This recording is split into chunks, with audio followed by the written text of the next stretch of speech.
From nag-viral ang video natin na pwede magpabunot ang may nana at sumasakit yung ngipin. Ngayon naman, sumasakit ang ngipin, may nana, nagpabunot din dahil sa mga video natin sa social media.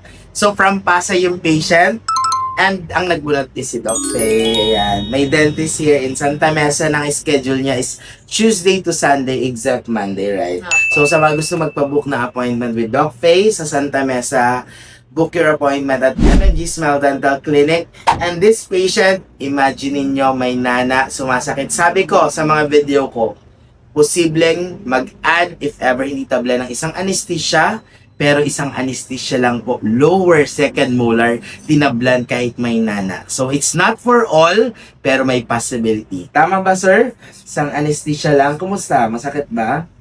Yan, very good. This is a testimony na pwede magpabunot kahit sumasakit or may nana. Pero, hindi lahat ng dentist nagbubunot. So, dito sa clinic, we do the extraction, but we always remind the patient yung mga possibility. So, always an option, pwedeng magdagdag kung hindi tablan or mag-antibiotic muna for 1 week. Actually, si sir, nung na-interview ko, hindi siya nag-antibiotic.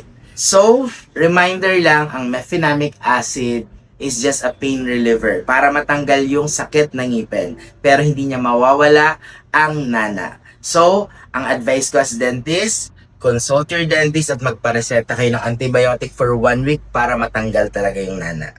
So, ngayon, since nagpabunot na siya at natanggal naman yung ngipin, mag-antibiotic pa rin siya for 1 week. So, yun lang mga katuts. Thank you and don't forget to smile!